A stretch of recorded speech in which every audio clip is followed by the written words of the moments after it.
there is this adorable little elephant in the room, and actually it's not an elephant, it's a yellow lab.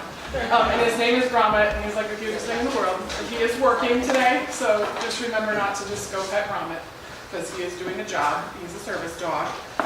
And I love him to death, and I want to touch him every time I see him, but don't do that. He'll sleep his way through most of this, but just so you guys know.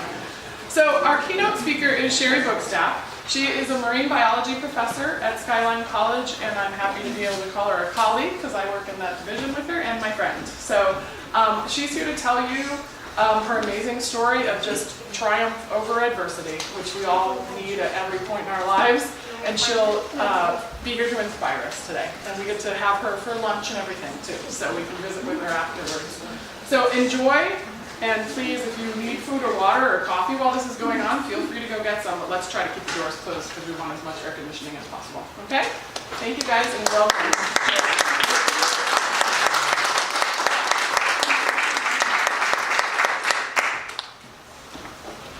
First I want to ask you guys, raise your hand if you've ever walked out of a bad movie.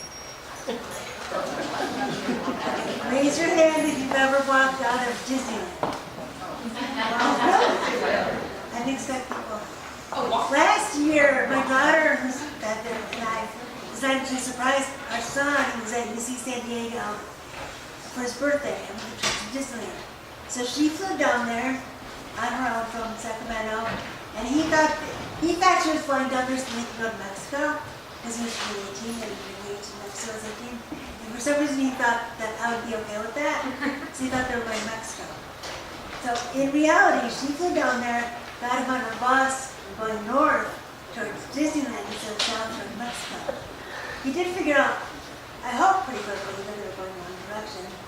And Gromit and I flew down there from San Francisco to LA to meet them in Disneyland. So I get down there, and it's really hard to walk, because the cab driver dropped me off really far away from the entrance. So I'm pushing my wheelchair. I'm about to ask like a stranger to help me. And then Andy showed up, and they showed up and they saw me. So really, it was a happy reunion. He was very surprised. Gromit was really surprised to see Andy. Easy to surprise them. You get to Disneyland with the wheelchair, and you put Gromit in the kennel. You get into Disneyland and you can't move. It's so crowded. I mean, literally, you cannot. Like, we'd have to use the wheelchair as a weapon. You know, they're definitely not against, but it wasn't going to work. It wasn't going to help. So we're like, this is miserable. You know, we paid all this money to come down here to have this big surprise for Andy's 18th birthday, and we were miserable. Well, we realized that we couldn't, do anything about the crowds. But one of my mantras, which I'm going to introduce in a second, is to focus on what you can change. And I said, you guys, let's have a little meeting. We don't have to stay here. There's no law that says we have to stay in Disney. So we left. We got our money back, which, in case you ever wondered, the magic word is inaccessible. He said it was inaccessible. You couldn't go get anywhere in there. And they gave us our money back, and we ended up just having a really nice day. Went to downtown Disney, had a really nice lunch. We went to a little strip mall, and we just hung out. So it was really, really fun. So it was really nice. And these are...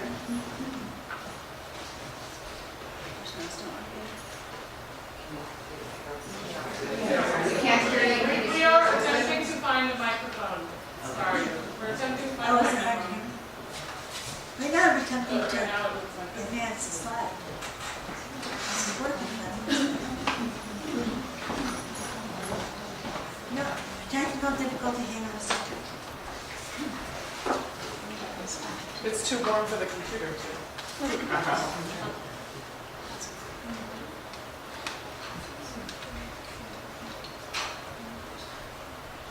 There we go.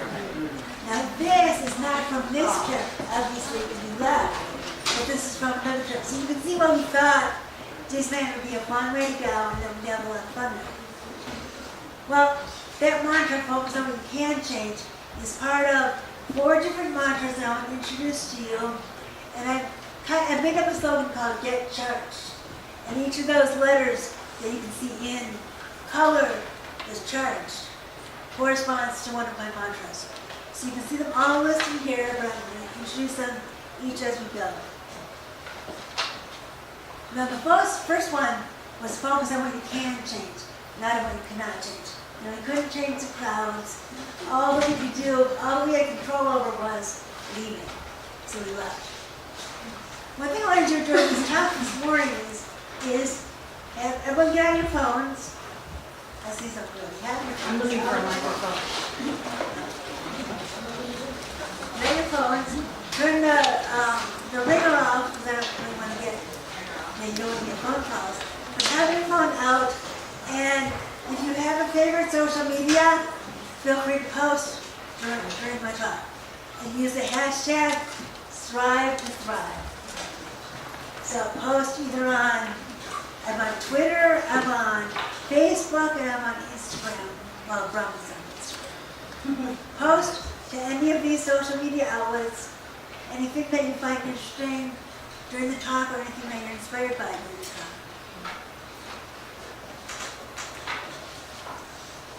Well, I grew up in Wisconsin, and I've always loved animals. I loved animals to the point that I decided at a very young age that I wanted to make it my career. My big, passion was marine life. So marine life was what I loved most. So that's what I decided to make my career. Has anyone here ever been scuba diving? What are the first 5 rules of scuba diving? The first 4 are on the screen. So breathe, breathe, breathe, breathe. Does anyone know number 5? Breathe. It's not breathe. Don't have. My first time scuba diving on my open water checkout dive, I broke all of these rules. I ended up in Aquarium, Wisconsin, where the bottom is like chocolate pudding, really. So you get down to the bottom and just waves of soot go all around you. You can't see your hand in front of your face. Well, the first thing they asked me to do is flood my mask, because that's one of the tests for a checkout dive. I flooded my mask. The feel of the cold water on my face just freaked me out. So I tore my mask off my face, spit out my regulator, and swam to the surface as fast as I could. Well, that can kill you. So that's not good to do. I mean, you're supposed to breathe, you're not supposed to panic. And I did neither. I breathed and I panicked. And I didn't breathe and I panicked. My instructor was literally holding my legs so I wouldn't get to the surface too quickly, and I was kicking him because I wanted to get to the surface quickly. So my first time scuba diving was a failure. But I knew that I had to get back out there and do it because I wanted to be a marine biologist. What kind of marine biologist doesn't know how to scuba dive? So my next mantra is don't be afraid to try something new and difficult. Trying something that's new and difficult, obviously it's going to be harder, but it's going to expose you to new things, and it's going to help you to live whatever passion you want to live. So as I said, I grew up in Wisconsin. So here I am growing up in Wisconsin. Nobody there knows what a marine biologist is. When they're in the gas station. Nobody knows what the ocean, nobody knows much about the ocean. I went to undergraduate at University of Wisconsin, major in zoology. And I knew I had to get out of Wisconsin.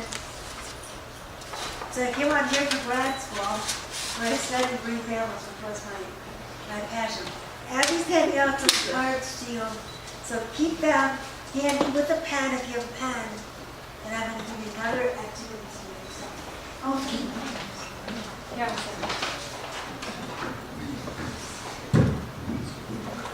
I don't think it fits in here. You might have one.